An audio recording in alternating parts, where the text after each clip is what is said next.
Hi everyone, it's Kirsten. We're about 5, 6 minutes out from starting at noon, so feel free to put your response up on a poll that I've got going. I don't know about you, but I am really, really tired of winter, and I would probably prefer to be in any of those places. But let me hear from you while we wait.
Hi, this is Kirsten again, and for those of you who have joined us in the last couple of minutes as we wait for noon and for people to have a chance to sign on, I have a poll going about where you would rather be, and feel free to pick a lovely place that isn't Iowa in the ice and snow.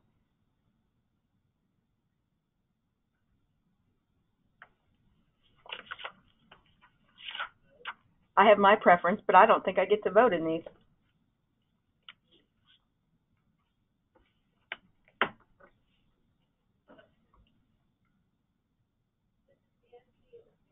Whew, everybody's voted now. It says ready to close. Well, we'll wait for a few more people because it's not quite time yet. Go ahead and get yourself your lunch settled in and do whatever you need to be comfortable.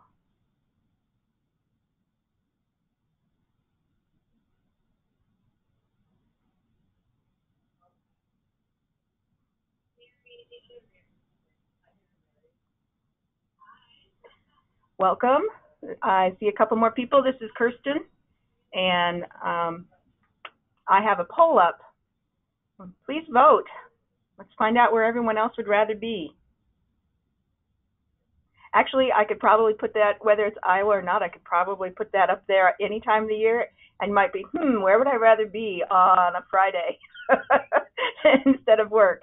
And we'd probably be able to collect some responses.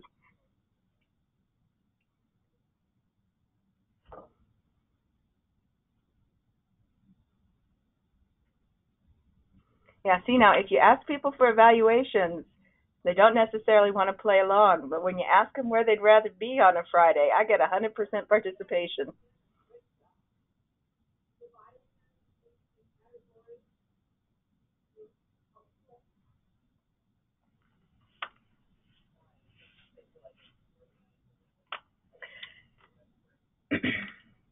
So another thing that me just kind of yammering on at the beginning here does is gives you a chance to make sure that your audio is working. I presume your video is working, otherwise you wouldn't have even seen there was a poll. And of course, we have a chat box. We have some handouts. Let me go ahead and send those out right now to you.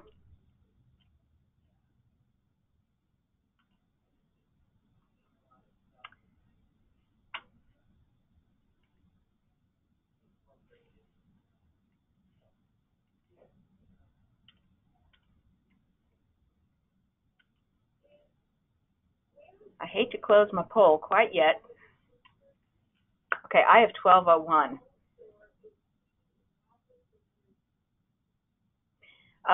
This is being recorded. Unfortunately, my last webinar did not record for some reason. GoToWebinar failed me in their recording, but this says that it's being recorded now. So I will cross my fingers that the system is going to work this time.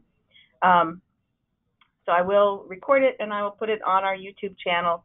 So if you go to YouTube and you search for Iowa Coalition Against Domestic Violence, you can find most of our webinars, at least those where the recording actually worked. You can also find them through our online training platform. And at least there, I'm able to attach whatever handouts. In this case, I have a couple of handouts. They are, there's one on using good questions during training. There's like a little mini manual of tools for trainers that are for non-trainers, tools for trainers training for non-trainers, right? This particular PowerPoint, and then one that's a list of interactive training techniques. Now my vision, my plan is to do several of these on trainer skills. So this is just the first. I'm hoping to do the next one on creating activities, because that's always, I think, one of the most critical parts of training and sometimes the hardest parts. So look forward to that in the future. And now I have 1203. So I'm going to shut down this poll and we're going to get started.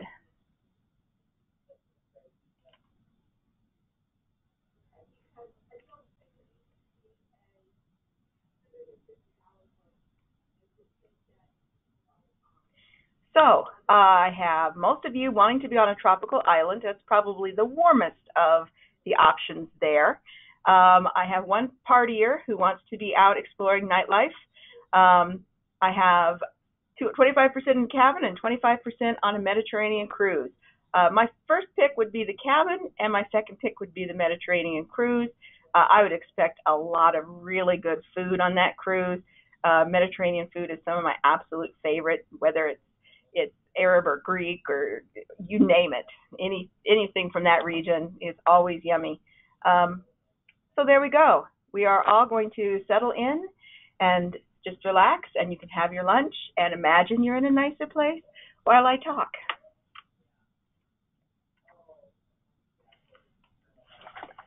Okay, I should look at the list of who's on here and see what names I recognize and not. If you're not familiar with me, my name is Kirsten Faisal, and I have been a trainer for ICADVA for a couple decades, and I did training before that in various other positions, and it's really something I've kind of been doing all my life. And I would say that I, like many people, I took speech communication in college, uh, and I've gone to lots of train the trainer sessions over the course of my career. And I enjoy reading stuff on adult education and different kind of training techniques and ideas. And there's lots of websites out there with ideas for trainers, with exercises. There's books about how to create a great training, and I read all of that. But what I would say is my best teacher for learning how to train was actually probably my mom. Um, my mom used to teach at one point at Iowa State when I was a kid. She was a professor there. And this strange thing happens where just because somebody has a degree and they're good at researching, they throw them in and expect them to be able to teach a course, right, in their field. And just because you know the science doesn't necessarily mean that you're a good teacher. So when people would be struggling with their teaching skills, the department would often, it was sociology, the department would often pair them with my mom to like co-teach a class so she could kind of mentor them in teaching skills. And then after that, that was when I was a kid, and I would watch her preparing for class. After that, she homeschooled all my siblings, and so I participated in helping prepare and watched that. And then when I was in college, and then for a while after that, she taught at the high school in kind of the classroom for the highest risk kids that were labeled behavior disordered. And again, I was able to kind of see how she did it and her thought processes as she prepared to teach what were supposed to be the hardest to teach kids. And when I say I watched her prepare, one of the things I would say is that to some extent it really is all about the planning. It looked effortless, and often sometimes I will get that feedback, oh, you're such a good trainer and you make it look so easy and all of that. But that it's just like a play where it only looks that way because you're not seeing the work that goes into it beforehand. You don't see the rehearsal and the set design and the hours of working on lighting and makeup and all of those things that go into a play. And so for even this webinar, which is content that I have presented a lot, I have probably spent like 6 hours in prep for content that I've presented numerous times already. So it really is about the planning. So let's talk about, okay, well, what is it that I'm supposed to plan? And if you're lucky, you can plan for both of these two areas. If you're lucky, you get to plan for both content and process. And what I mean is, by content, that is the what of what you're supposed to train, and sometimes you're just training about knowledge. I need to tell people, here's a new Iowa law on stalking. So it's just flat out information, knowledge. Sometimes the content is about skills. So I need to explain to people how to get a restraining order for stalking, how to sit down with somebody and go over and explain what the form looks like and go through that whole process and teach skill building. And sometimes the content is about attitude. In other words, this is often a persuasive speech. Here's why paying attention to stalking is important. Here's why you should care, because it is one of the biggest red flags we have for intimate partner homicide. Often you're training more than one. Like this one right now, I think is both knowledge and skills. I'm assuming that you're coming with an attitude of this is important to my work and will make my job easier. So I'm really focused on knowledge and skills. Sometimes you're just told what your content is going to be and you don't have any control over that. There's been times when I've been handed a book or a manual. It's like, this is what you need to do. Like, okay, I I kind of hate that, but you got to roll with it. The other part is, okay, that's what I'm trying to achieve, but I need a plan for process. How am I going to do those things? And these are very interconnected. Um, in other words, for knowledge, something like a webinar works really good because I'm just giving information. With something like skills, maybe not so good because skills usually require practice. So Kirsten, why did you choose a webinar for this? If you just said that this particular training you're doing right in this moment is about both knowledge and skills. Well, because this is a compromise, quite frankly. This is a compromise to try to find a way to get information as widely spread as possible. Doesn't require everyone to drive to one place. I can get it across the state. I can record it and have it be available when it's convenient for people. And I am going to try and build in some of that skills practice stuff as we go, even though it's a webinar. So I am paying close attention to the process even as we are doing it right now, even as I developed this. If you're so skills often needs practice. You can't really teach counseling skills without doing role play. If you're talking about attitude training, a persuasive speech might be good. Get people thinking about things they haven't thought. But sometimes things like case studies are really helpful. Instead of talking to you about just having, this kind of thought about stalking, let me give you a case study and you walk through it and develop your own thoughts around it. Okay, so you're planning for 2 areas. And one of the things you're going to start off with is assessing your audience. Like, who are they? I'm thinking straight up demographics. Like, whoops. That's what happens when you move your notes page and it flips your screen. So who are they? Demographics. Is it an audience that is similar to you or not? Are they? I would have a different approach to an audience that was like older white conservative men than I would to a youth group, right? I think that if they are very, the more different that audience is from you, often the more a little bit of formality can help navigate that difference. I think we often think, hey, I'm just going to be informal and be friendly. Sometimes that can backfire, like when you try to be cool to that youth group and they're looking at you like you're just really lame. So a little humility. If I'm going in and talking to, let's say there's a Latina activism group, right? And I'm going to come in and talk to them about domestic violence. I am very much a white woman, middle class, white privilege, etc. I don't know these folks. Their experience is very different than me. I'm going to come in with knowing that I need to be humble and know that what I'm saying may not actually match their experience, and I want to be able to pull out their experience and their expertise on it. So knowing kind of who are they is really helpful in your approach. And in doing that, to some extent, you're stereotyping from a start. You're kind of, big blocks of stereotype. That's at the back of your head while you're thinking, how do I approach this?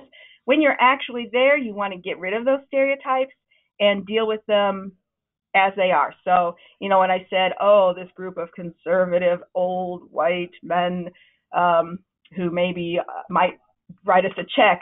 Yeah, and then maybe there's a farmer there who is, he might be in his 70s, but he and I might be able to just really build a great relationship because he's the most fabulous crocheter that you ever met.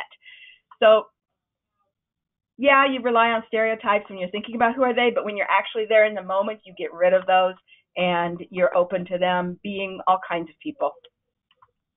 How much do they know about your topic already? And I think it's not only how much do they know, but it's also how much do they think they know. Because if you've done any presenting, you might find that when it comes to domestic violence and sexual assault, people think they know a lot more than they actually know. And that's harder. In fact, I would say probably the hardest out of all groups for me to try and train is social workers. They think they already know everything, and they are not going to be open to hearing me unless I come in and in some way bow to their expertise and knowledge, even though I may know that they don't have it. So I'll talk a little bit more about kind of how I do that when I'm talking about activities here a little bit later. Do they care about your topic?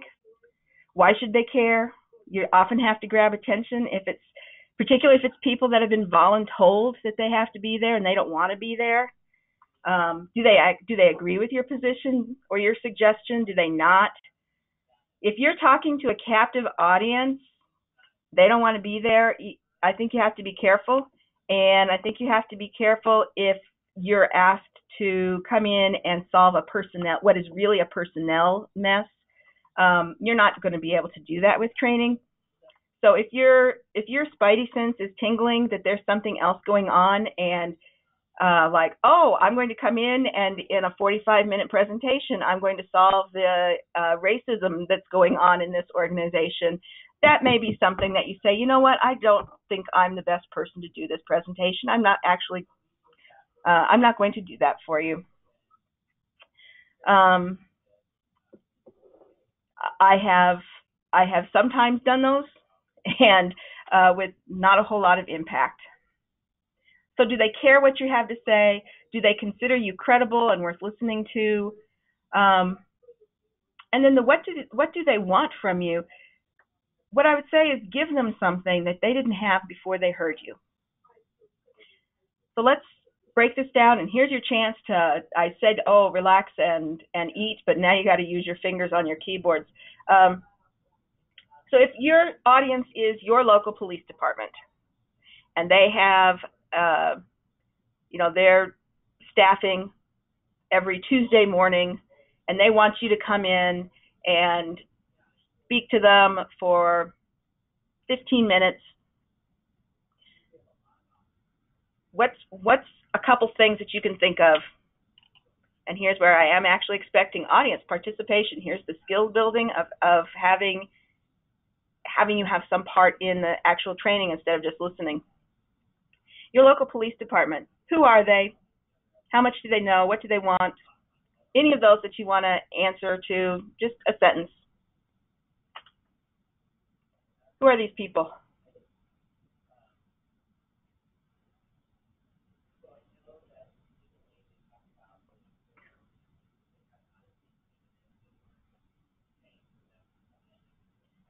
And I am waiting for chat responses. I have 12 people, and I know at least one person has one sentence for an answer.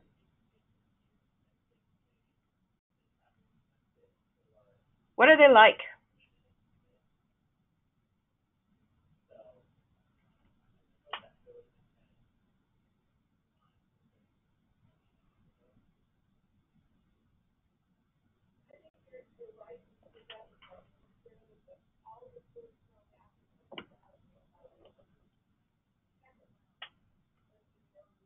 Oh, there's an answer. Oh, they're intimidating. They certainly may want to be, yes. They might have the attitude of, we know how to do our job. Who are you to come in here and tell us what to do?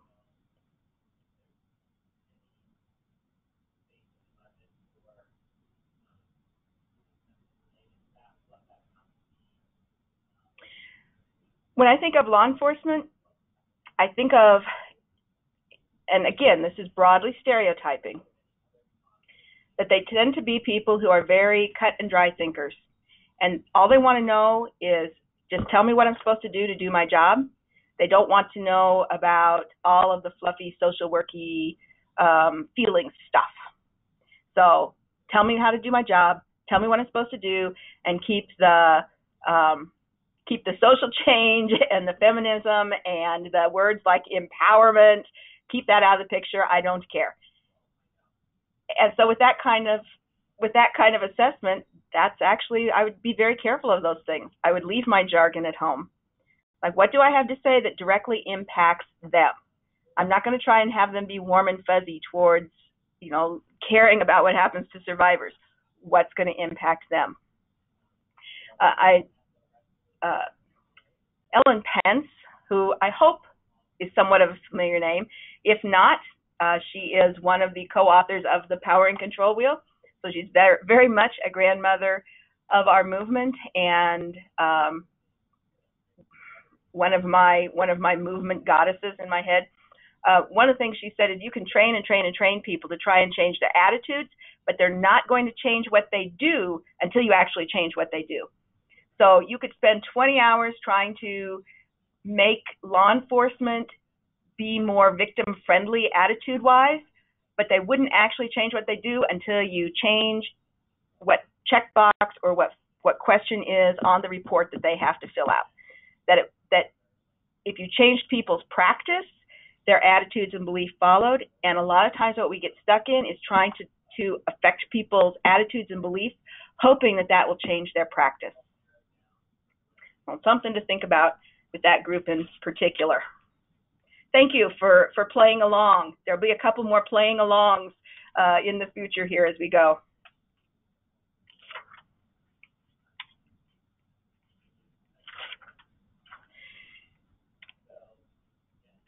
And here's one, but you don't actually have to say it out loud. Now's your turn.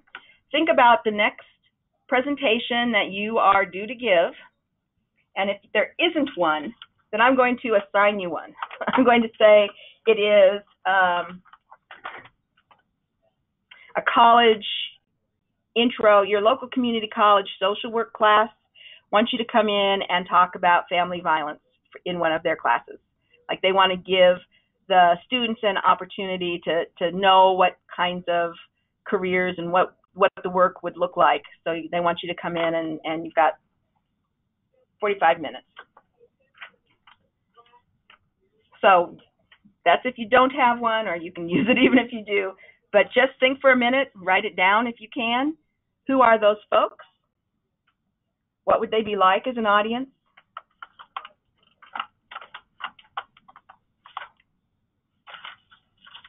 How much would they already know, and what do they want from that presentation?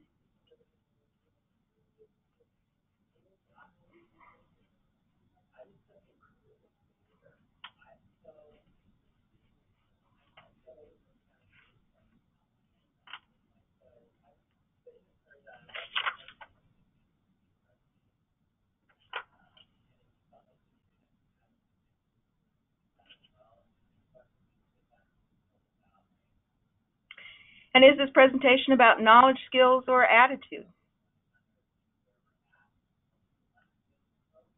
I think of this one as being about knowledge primarily, but it may be about attitude.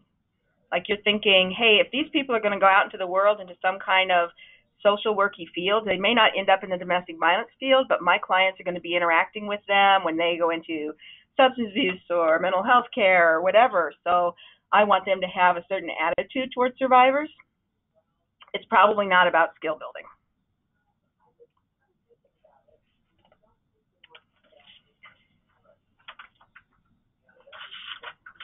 Okay, content planning. If you've taken any journalism classes, they have the who, what, where, when, why, and how are the questions you're supposed to answer in your article that you're writing. And what I would say about presenting is you have W's, and it's what. It's what, so what, and now what. So what do you want to convey to people? Why should they care? And then what do you want them to do when your presentation is over? And those are, again, questions that help me to frame how am I going to approach this? What activities are we going to do? So, again, transparency. If I ask myself, what about this one I'm doing right now? I want to convey some knowledge and some ideas, some techniques, about creating better presentations and feeling more comfortable going out and doing public speaking and training. And my so what is, well, I think that if people are more comfortable, if they feel better prepared, if the presentations are better prepared, that they will be able to engage their audience more, that we'll see better training for volunteers, we'll see better training for other, for the community, we'll have changes in services and greater awareness of domestic violence. So that's why that content is important. And then the now what, I want you to go away after I'm done blabbing at you today and try at least one new thing that we talked about. And then maybe come back for the next webinar that's on presentation skills.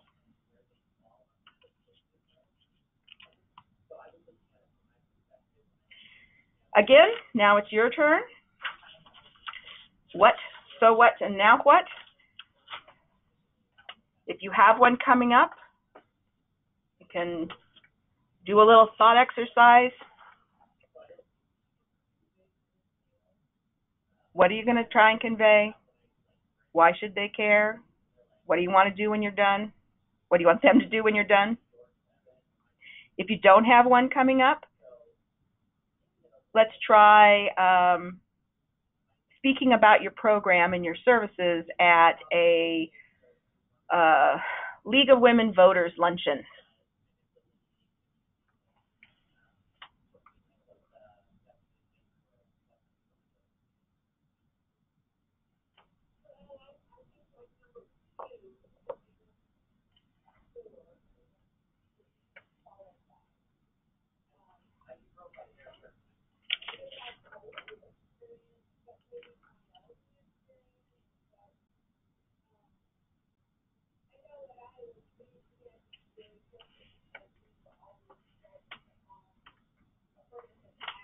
I hope some of you are playing along. The League of Women Voters, what?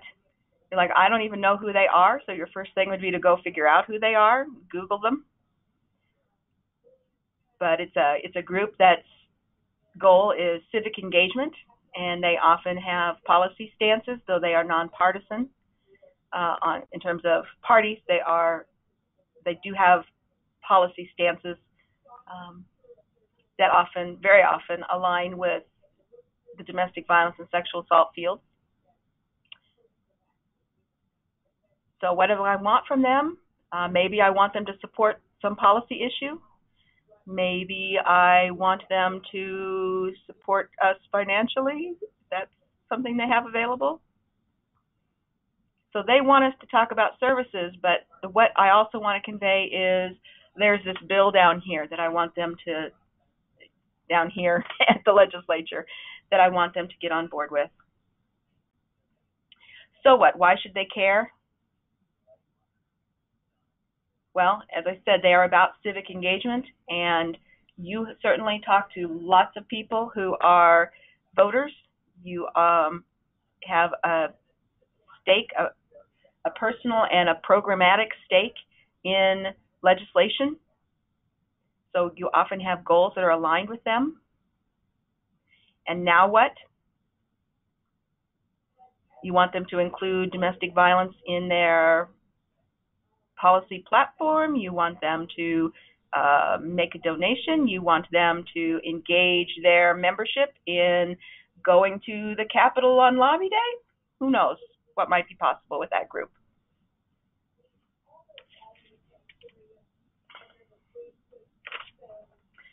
So all of that is helping you to narrow down that first part and plan for your content. What am I trying to do? What am I trying to convey? What is this training about? Now let's talk about process. And that kind of starts with the context that you're going to be training in. Is it going to be casual?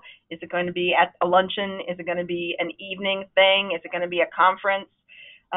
Is it going to be formal? Usually the more people are involved, the more formal your context ends up being. It's a lot easier, and you have a lot more things you can do in an open space with 20 people than you can in a lecture hall with 300 people, right? Then you have to pretty much be more formal in your process. is it the last day of a conference and you've got the last workshop? I often get put in that in that period. Then I know that I have to be a lot more activity-based, a lot more engaging. It's going to take a lot more of my energy. So my process at that point, probably standing and lecturing at people for the last workshop in a multiple-day conference, is not going to work. Are there, again, is there politics involved in terms of this context? Is this a friendly environment? Is it not? Is it, yeah, I'm going to go and present to this peer agency about our services. Is what I am talking about most important? Do I really want them to walk away knowing the power and control wheel? Or is what really is the most important thing in this process is simply building relationships? If that's the case, if I just want to build my program's relationship with their program, I'm going to do a lot more in my process that's about relationship building than actually about let's memorize the power and control wheel. Context, can you change the room around? What's that actual location like? How much freedom do you have in designing activities? Is one of the things about the Iowa Law Enforcement Academy is everything is in rows, and the tables and the chairs are literally bolted to the floor. So there's just not a whole lot you can do as far as freedom to be engaging with different exercises because they are literally bolted in their seats. What equipment is available? Is this something where you are winging it with just yourself, or do you have video equipment and PowerPoint and whatever available? How big is the group? You may have to adapt. Let me give you some examples where context changed the training. Just recently I did a training where normally the process that I use is a large circle and everybody's in the circle and everybody gets a chance to answer. But with 50, 60 people in the room, that simply was not workable. Like if I would have asked one question, it would have taken an entire hour to answer it. And so instead, the adapting that I came up with on the fly was to have a smaller group. We did it fishbowl style. So everybody sat in the big circle, but then there was a smaller group in the center, and those were the people that answered a particular question, and then we would switch out and get another small set of 10 people for the next question. So everyone got a chance to participate, but just not answer every single question. So that was adapting to the size of the group on the fly.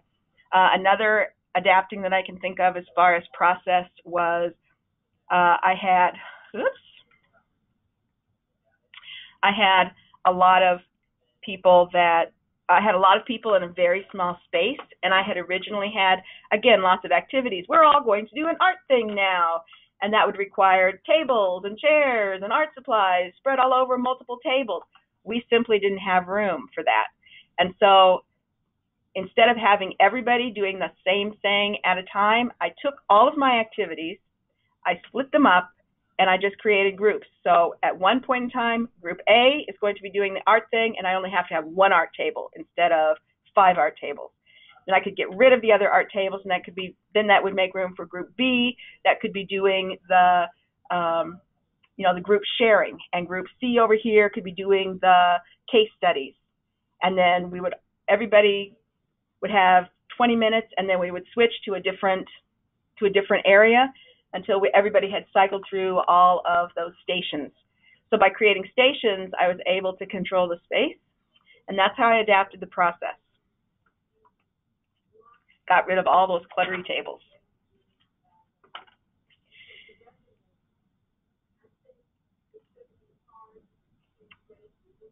Let's see, I kind of talked about what resources you have available.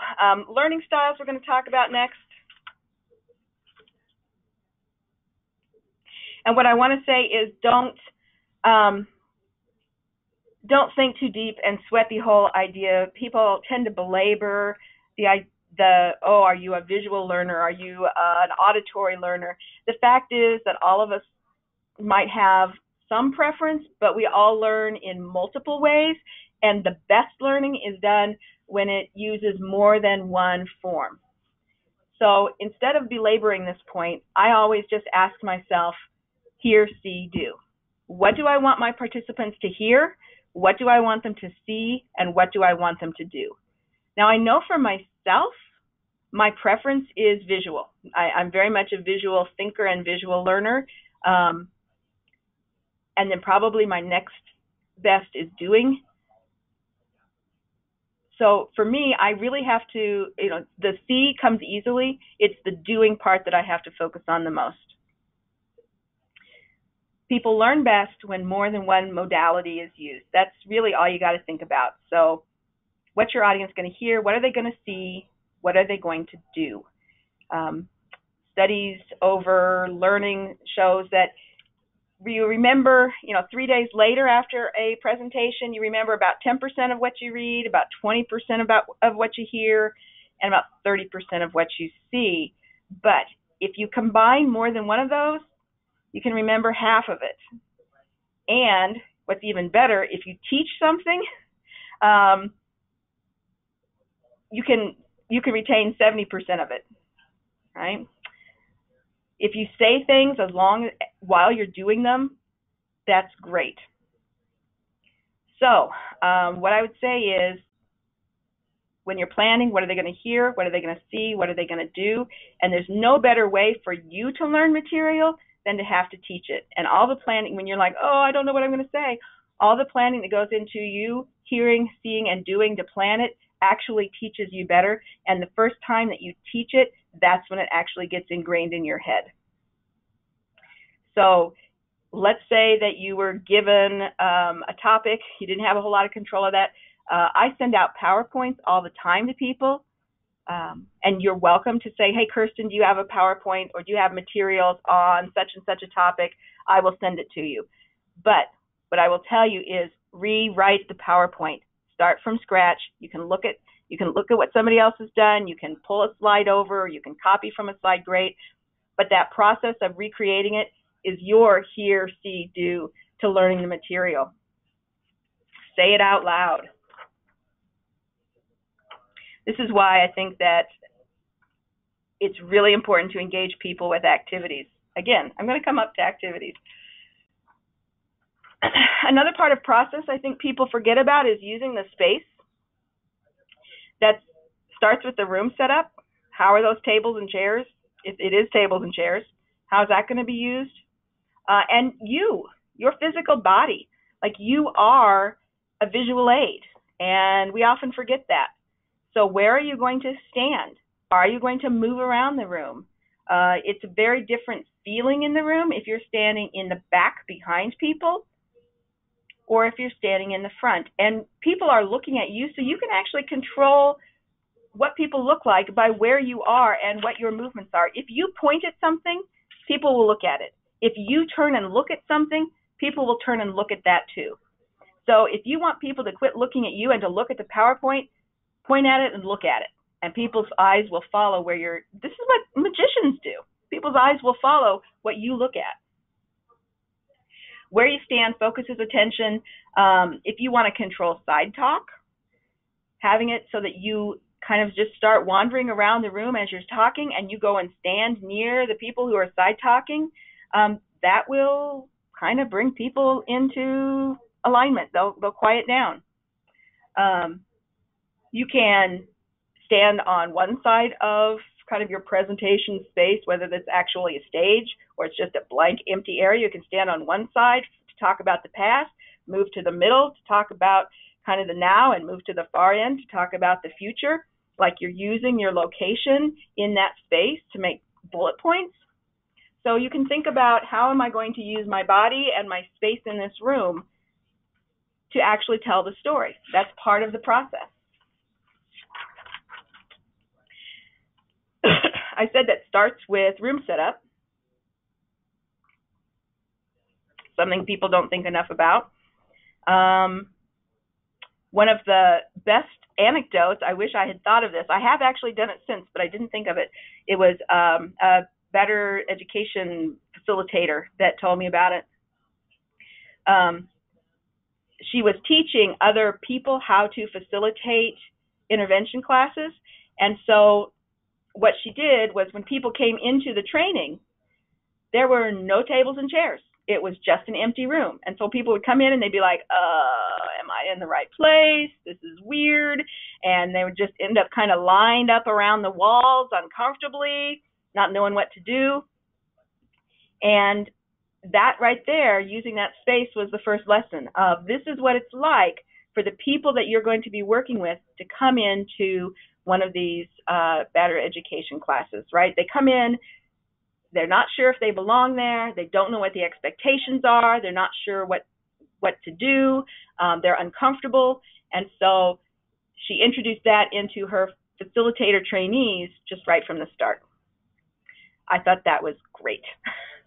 And then, of course, they could pull out their chairs and tables and seat themselves and start the actual training with that experience.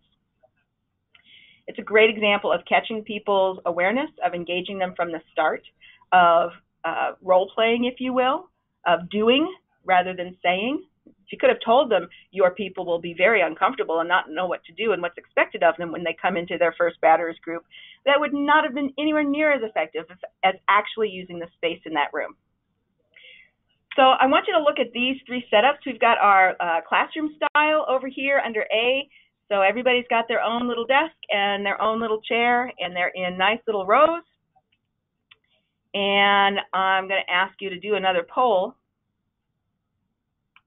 And think about if you were going to use that setup, and this is one where you can answer multiple of these answers. What kind of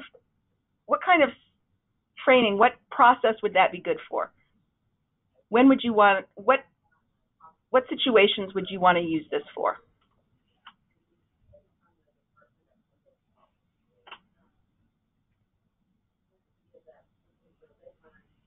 And as I said, there's multiple answers. It's not just, oh, that's the one answer.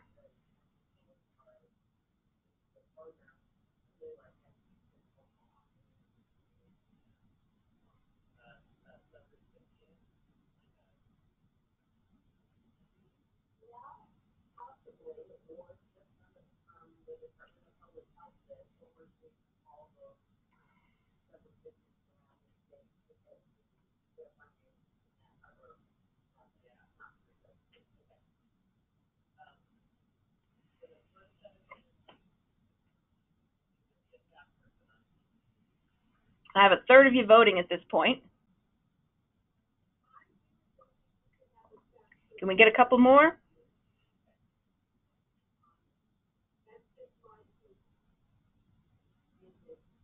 I don't know who's voting what, but I can see what percent of people have actually answered.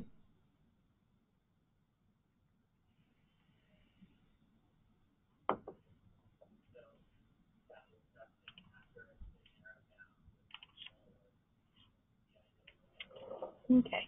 Now, what I would say, looking at that, is this is very formal, and there are times when you do want that.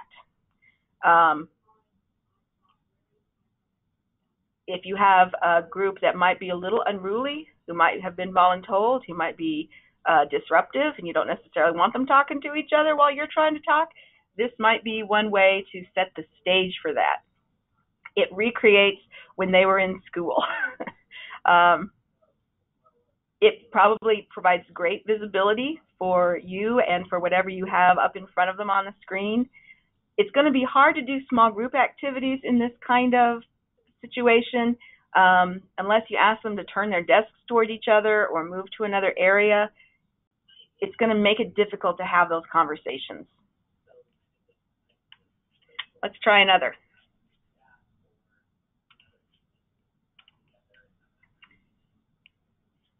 So if we go back to this slide and group B here, you've got different tables set up, and you have like 5 people at each table.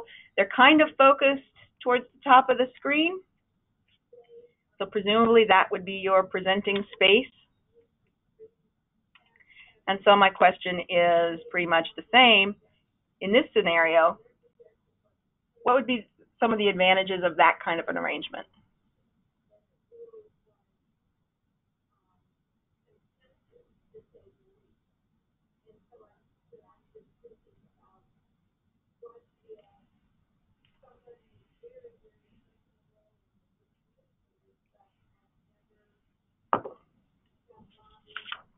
And as you're doing this, you can see how I'm using what resources are available through the webinar to have you engage with the material as part of skill building, as well as just distributing knowledge, if you will.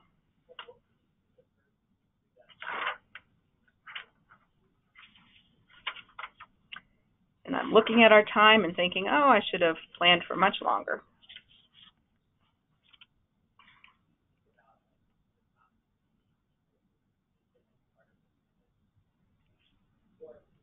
Okay, so I'm going to go ahead and close that one out and share. And yeah, that was probably the best of those three arrangements for small group activities. It's not nearly as formal as the first one, and those small groups will probably bond a lot while they're being tortured through a training. It's probably got some good visibility of the presenter, as I said, particularly if that in that north area. It might be hard for the people who are on the wrong side of the table, who might be left or right-handers, if they're turning and trying to face and have their writing hand off of the table instead of on it. That would definitely be a disadvantage. In the interest of time, we're not going to talk about that third one, and so I won't run that poll. But again, that would have great presentation. The nice thing about the center is if you were going to do any kind of role play and you wanted everybody able to watch, that center place would be a good place to do demonstrations or role plays of some kind. It's a little harder for small group activities in that kind of setup where it's a U. People always have to pull their chairs around to somewhere and move. But it is more informal than the first setup. So there's lots more different possibilities in rooms, and this is just trying to get you thinking about how the room itself contributes or does not contribute to the success of the training, because it affects the process of how you can do it.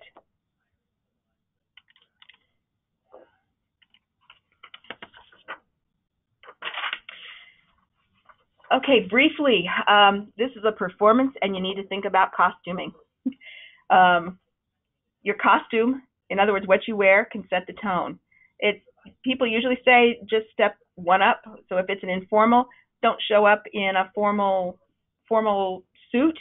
If it's an informal situation, just go like slightly, go business casual, so that you are just slightly more formal than your audience.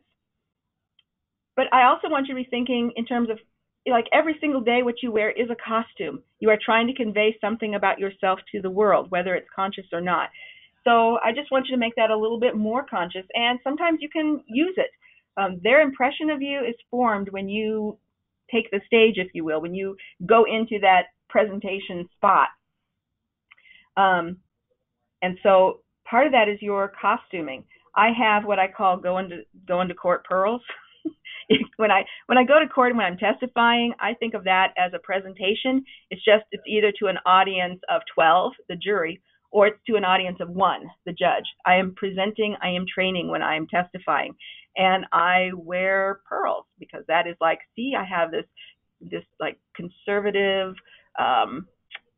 proper, formal, educated. I wear glasses. Even before I wore glasses, I actually wore prop glasses. At certain times. I would wear prop glasses to present to law enforcement and prop glasses to go to court, so I would, quote, look smarter. Maybe it's silly, but it worked for me, right?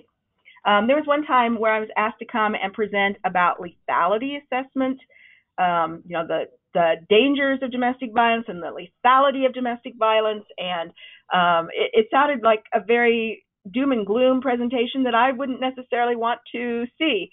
And so what I did in terms of costuming was I took a top hat and champagne. It was right around New Year's Eve time that I was presenting this. And I started off my presentation speaking in a top hat and opening quote. It wasn't really champagne. It was, sparkling apple juice or something. And pouring myself a glass and toasting and celebrating. And it was like, what on earth is there to celebrate about this topic?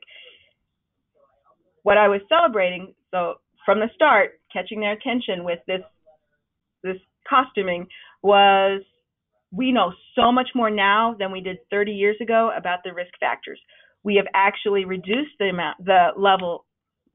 numbers of people who are killed in intimate partner homicides. We are in such a better place now today to intervene more thoughtfully. We know what we're doing, and so those are reasons to celebrate. We've made all of this progress. We know so much more, and we can do so much better. And so I flipped the tone of that on its head by the costuming and kind of the way I began the presentation. And I like that. I like playing with people's expectations. I want to get them engaged and going, who is this loon coming to speak to us from the start? I think interacting with those kinds of things, interacting with props, asking for people to, come up and write on the board for me, come up and demonstrate things, throwing out Hershey's Kisses prizes for people who participate is great. If there is a particular thing that you love, if you have a passion, if you have a hobby, there are ways that you can incorporate that into your presentations. Like, I think that when you bring the things that you enjoy to your training, if you enjoy singing, sing a song. If you write poetry, bring your poetry. If you have a Barbie collection, create Advocate Barbie and bring Barbie in. I have actually had Advocate Barbie myself in the past, even though I don't have a Barbie collection, but it was a good prop to use to talk about all of the different expectations and roles of advocates. And so I dressed up Advocate Barbie in various ways, and I made sure that she had chocolate smeared over her little tiny face. Training is a conversation, even if one person is speaking. So finding ways to interact and make the other people part of that conversation is important. Eye contact can be important. If you are intimidated by eye contact, if it makes you uncomfortable, look at people's ears or look at their foreheads. What will happen is that they'll think that you're looking at the person beside them or behind them. It's like, oh, she's making eye contact with somebody. She is engaging with us. She just isn't looking directly at me right now. Asking good questions is important, and that's why I've included as a handout a thing that's just a resource that's just about questions. Questions encourage depth of thinking. It allows you to throw the spotlight back onto the group, so it isn't just you generating the content. Their experiences are important, and they are educating themselves with good questions. It asks them to think through and arrive at answers for themselves. So again, when you're working with particularly those hard groups, it is a way of acknowledging their experience and expertise and also bringing them along towards a new understanding. One of the things I often do is I ask people to make lists, and I'm going to walk you through one of the ones that I do all the time. Now, I didn't invent 5 most important things, but I did add a different spin to it. So what I'll say is, list privately, just somewhere, on your hand or whatever, just list the 5 most important things in your life. And if you have 5 children, you can't list 5 names. That's cheating. My children is 1 item, right? So list the 5 most important things in your life. I ask them to do that privately. And then to look at their list and to cross off the thing that they would give up out of their life to avoid being called a bad name. At that point, people are resistant. They laugh. They look at me curiously, and I ask them to play along. I'll say, so, okay, you're hard. That's fine. I will up the ante. So instead of getting rid of it for a bad name, cross off the thing that you would give up in order to avoid having somebody slap you across the face.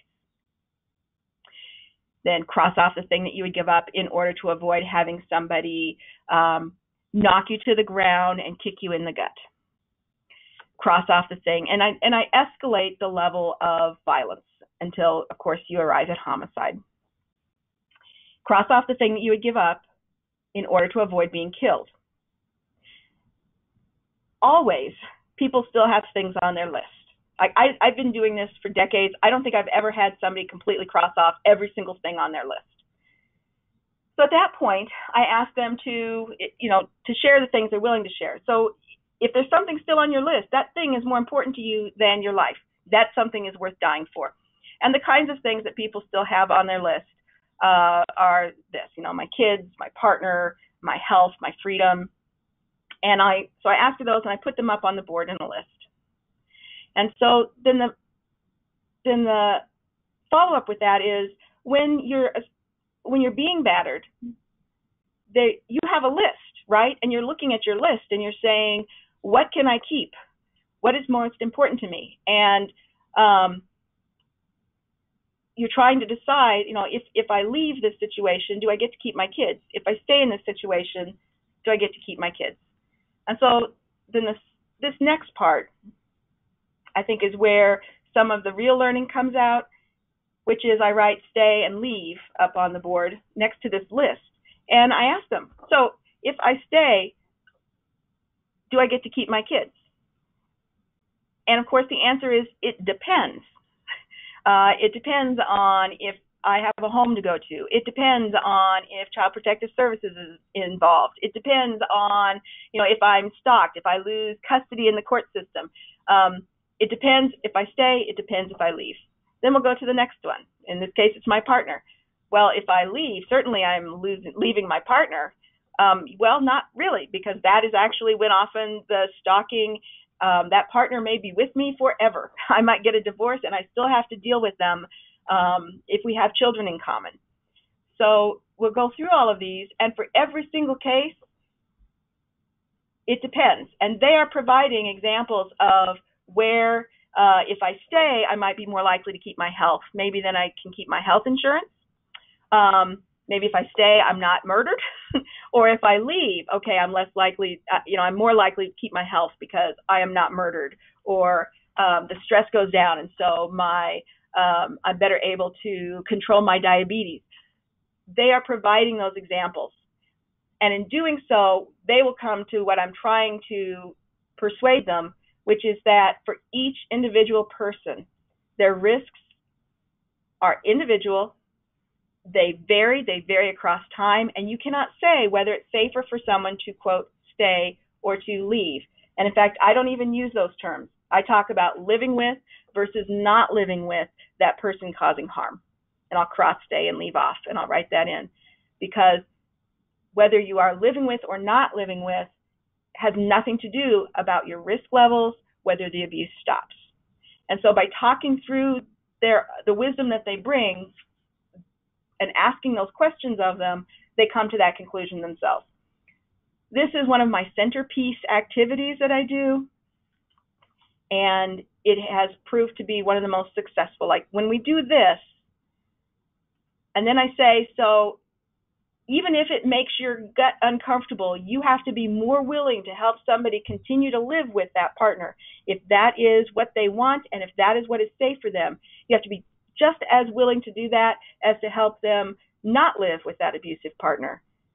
They're in a box. That has to be the only conclusion based on their own conversation. Those are the kinds of activities I love. Always take more activities than you are going to need. Have at least a couple extra in your pocket, because if things go south, switching to an activity can change the tone and the energy of that particular group. And sometimes you just need to change the energy level because things are getting late. It's tired. It's after lunch. People are sleepy. The room's hot. The room's cold. You name it. So having kind of a couple extra cards that you can put on the table and use as activities is always a smart backup safety plan for your presentation, right? So bring an extra role play, bring a scenario, bring a game, do some polling, bring something some questions they can talk about in discussion groups, put poster paper up on the walls and a couple questions and ask them to walk around and write a response. Getting people up and moving, activities that require them to stand for a minute and circulate are really good for re-energizing that group and getting them thinking again and focused again. This is why I'm going to have a webinar specifically on activities, because this is such an important part of your planning and your process. One of the things that I do, if I can't think of anything else, is I'll have a question and I'll say, okay, there's a line, a continuum in this room. On that end is people who agree, and on this end is people who disagree. And I'll say my statement, or I'll ask my question and ask them to stand up, be along the line, and then I'll just say, okay, so talk to me about your position on this, or hey, you're in the middle. Talk to me about what you're thinking about that.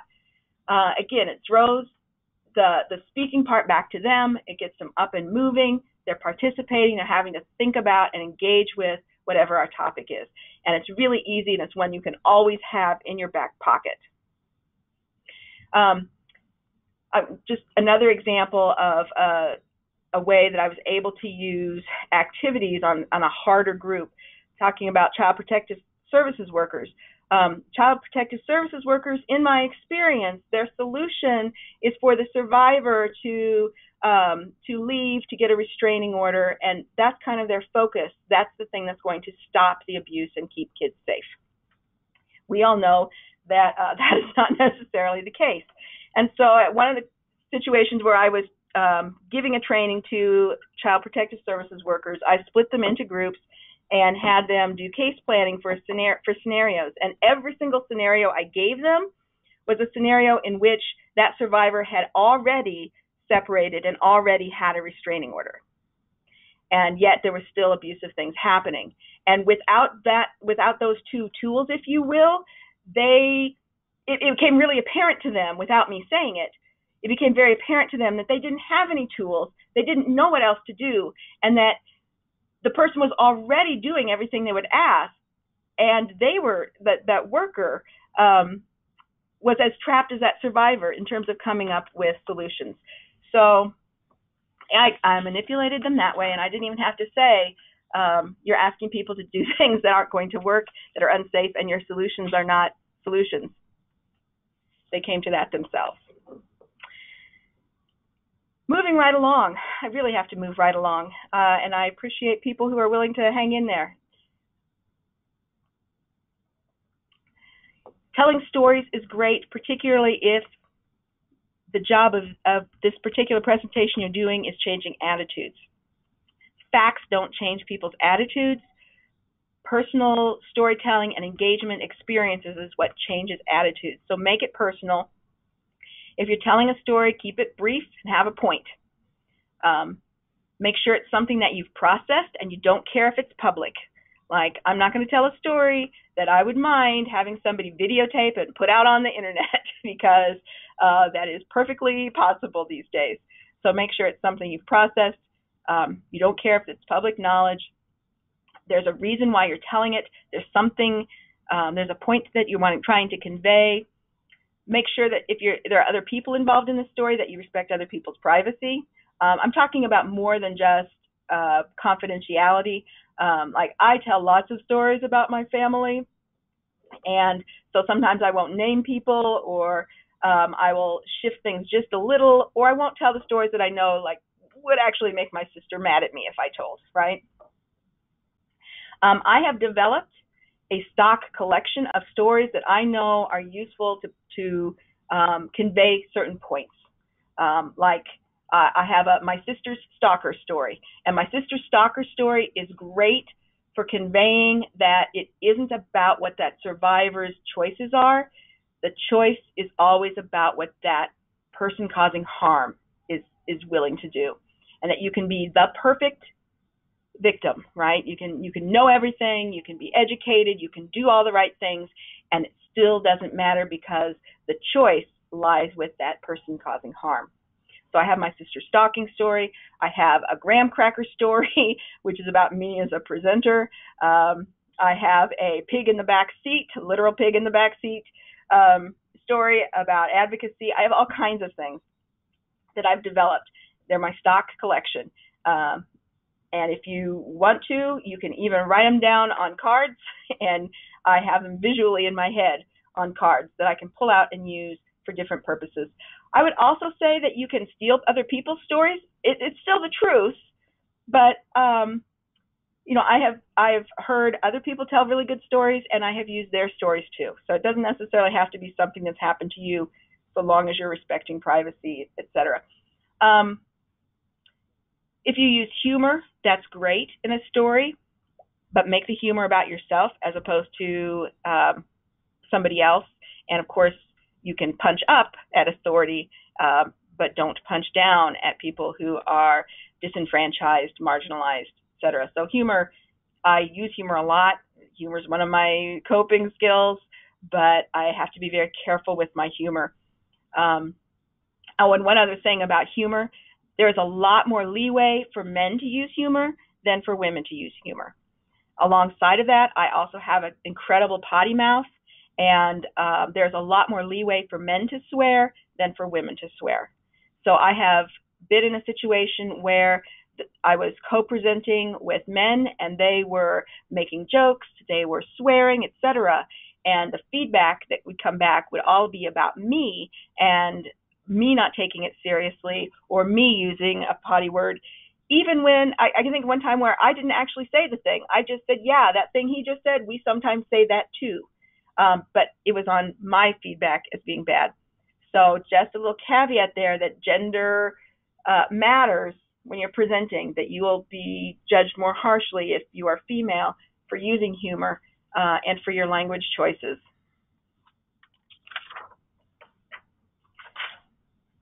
Okay, we are almost done here. I want to say it's okay to be anxious and that you can use that anxiety to do a better job. Time slows down when you're afraid, so that heightened state, which makes it seem like a 5-minute speech is forever, also means that you are thinking faster in that moment than you do normally, and that you actually have more time to respond because your brain is working faster because it's full of adrenaline. That's a great hack. Oh, my scared means I'm thinking faster. That's good to know. There are a lot of great actors that never watch their performance, never see themselves in movies, that have stage fright. It is absolutely possible to speak effectively even when you are afraid. Fear does not cancel your skills. It doesn't cancel the time you put into preparation.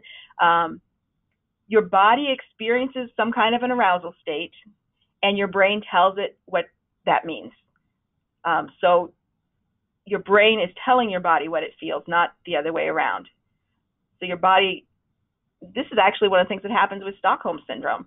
You have butterflies and you're complying with somebody's demands and you're sweating and you're trying to please them, and your body's having all of this reaction, and then your brain is trying to make sense, going, wait a minute, you're having the butterflies and the sweating and the shortness of breath and the high, and when was the last time I had butterflies in my stomach and my hands are sweating?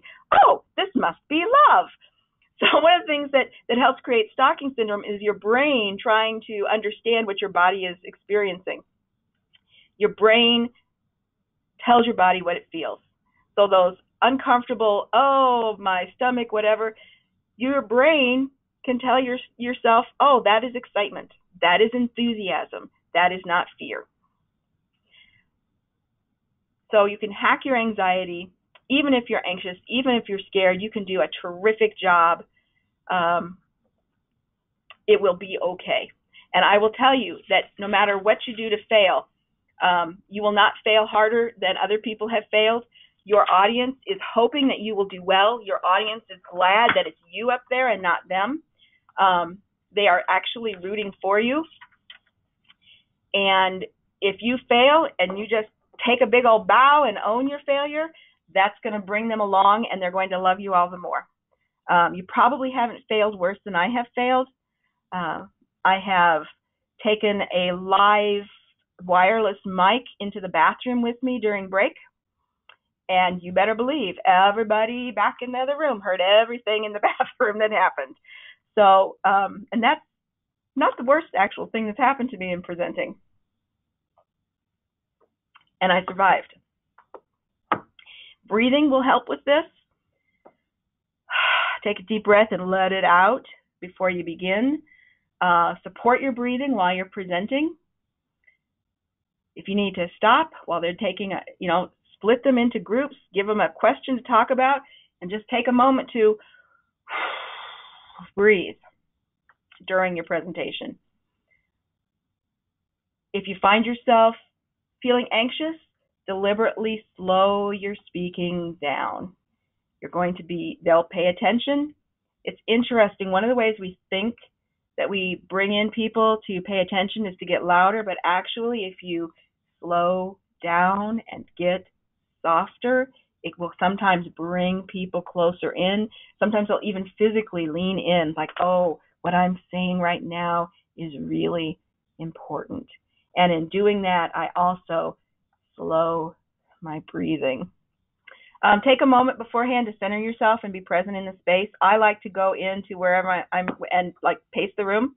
It's kind of like my wind up.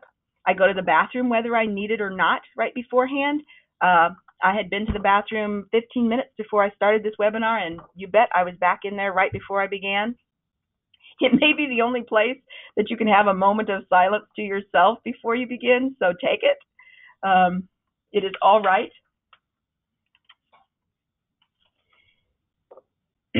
My voice is starting to wear out. I can feel that. Take care of it. Keep it lubricated. I used to, because I have a very loud voice, it projects. I used to reject the use of a microphone, but now I know that it is, if people are hard of hearing, having a microphone is not just about volume.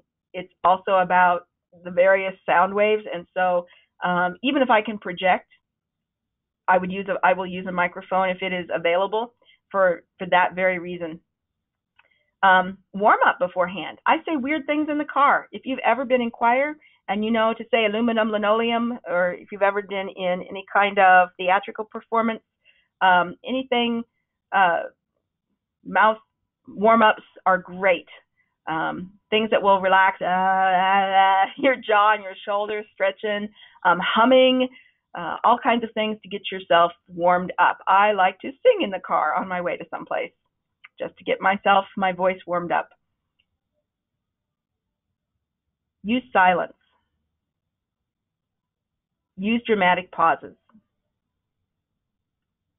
Just like when you're counseling with somebody, you can give space for your audience to consider what you've said. Also, you can shush a room quite often if you just go quiet and stand and wait for them to kind of come to and pay attention to you again. You'll have people nudging. They'll nudge each other and they will kind of come to attention again. Use silence. You're less likely to and fill your words with all those little I'm trying to think sounds that we make. Less likely to if you slow down. It gives your brain time to catch up. So slow down. Change your tempo and your volume for interest. And here's my very last slide and my very last number one most important training technique. And that is to always have a screw top water bottle. Yeah, I want you to have a chance to lubricate your voice. But the wonder of a screw top water bottle is not that it has water, it is that it has a screw top. Because when somebody asks the question, when I have had a brain fart and I can't remember where I was or what I was going to say, or I can't remember a word, when there's something going on and I need a second to figure out, okay, how am I going to handle this? The time it takes to pick up a water bottle, unscrew it, take a drink, screw the lid back on, and set it down, that is my moment of recentering and thinking. It's a whole lot better than having a glass there where you just take a swip and you're done. And people don't notice. They just see you with the screw top water bottle, and it takes time. So it seems very natural. That has saved my skin more times than you can count. Screw top water bottle. If you need to take a little time, unscrew it slowly. Have trouble getting the lid back on. Nice thing also about a screw top water bottle, you're not going to spill anything on your laptop, right? Or on your papers. But really, it's about, this is my moment in front of this group. I've got a screw top water bottle. And that is my number one hint. And I tell it to everybody all the time. And I have passed along the praise and the wonder of the screw top water bottle. And now I am passing it along to you. Okay, that is my last one. It might be a funny thing to end on, but there you go. I'm sending out to you ideas of training activities, but I am going to do a webinar that is just creating different activities to give you some ideas of how to do that. You are getting this webinar. I'm sending this lovely little training for the non-trainer. It goes over some of the things I've said, some do's and don'ts, visual aids, you name it, considerations, what kind of method is best for what kind of training you're trying to do. And I'm sending along this great little PDF on how to ask good questions, all right? When to use them, what kind. So with that, I think we're about done. I've run over a little, but hopefully it was worth it. And I thank you. If you have any comments or questions, I'll hang out here for a little bit.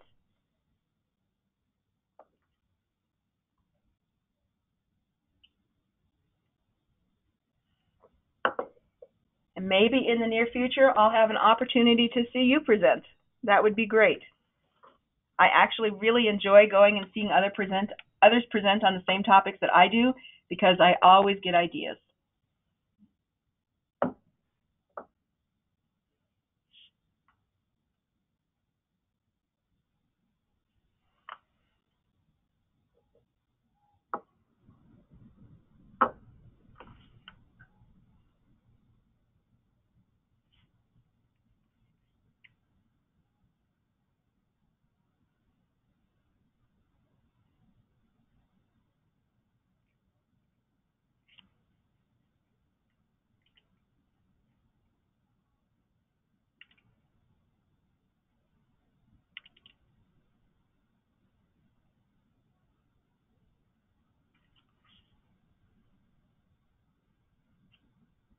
Okay, well, I see people leaving. Have a good weekend. Oh my gosh, that's right, it's Friday. Have a great weekend. Do something fun that has nothing to do with work. Take care of yourself. And I'll turn this off.